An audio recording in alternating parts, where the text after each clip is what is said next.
وصفة النهاردة وصفة سهلة قوي. كيك لأصحاب الدايت. طبعا بيبقى نفسهم برضو في حاجة يحلوا بيها. الكيك ده ان شاء الله هيعجبكم قوي. معايا 5 حبات موز، وكوباية ونص شوفان. كل ده هيتحط في الخلاط. هنزود عليهم 2 بيضة.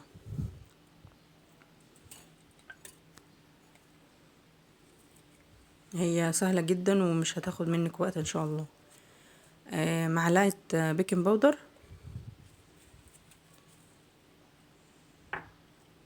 وربع كوباية عسل نحل. كل ده بقى نضربه في الخلاط كويس قوي.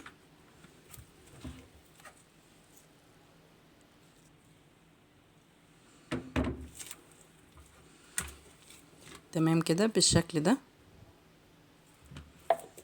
القوام متماسك شوية. في بولة هنحط بقى الخليط بتاعنا. ننزل كل اللي في الخلاط.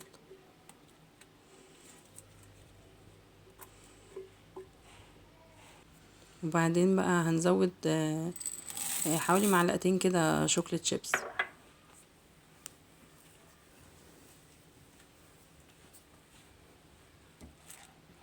نقلبها بقى مع بعض كده كويس.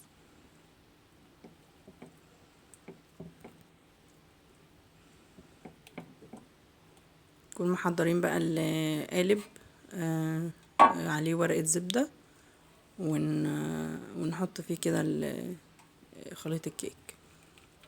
وصفة سهلة جدا ومش برضو مش هتاخد وقت منك. هتعجبك قوي. بس اللي بيعملوا دايت، بس يعني دي خاصة بالدايت. كتير بعتولي وطلبوا مني وصفات للدايت. ودي حاجات منهم هتعجبهم ان شاء الله. دي شوية مكسرات، لوز وزداني. حطيتهم على الوش.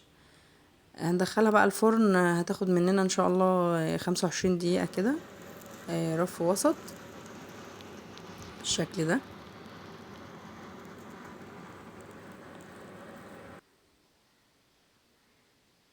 كده بقى تمت النضج. شكلها حلو قوي ومع بقى القهوة زي ما تحبي. هتبقى حلوة قوي يعني. انا قلبتها وهبتدي اقطع بقى قطع صغيرة. هنا بقى كنت مستعجلة قوي بقى ان انا اقطعها وهي سخنة.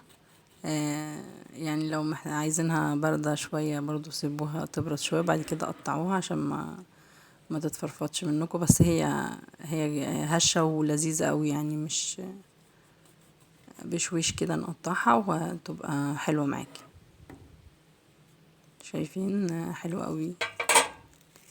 الشوكولات شيبس باين قوي فيها ومديها منظر حلو قوي. وتفتح النفس برضو، يعني احنا مش عايزين نعمل ريجيم ونفسنا مسدودة يعني. لازم برضو نعمل حاجات كده ايه تشجعنا على الدايت. بجد حلوة ولذيذة قوي، وان شاء الله تعجبكم.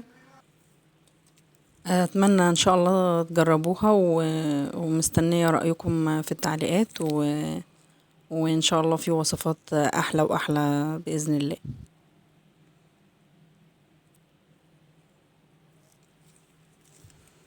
شايفين حلو قوي قوي يعني، هشة والطعم صراحة كان لذيذ جدا يعني.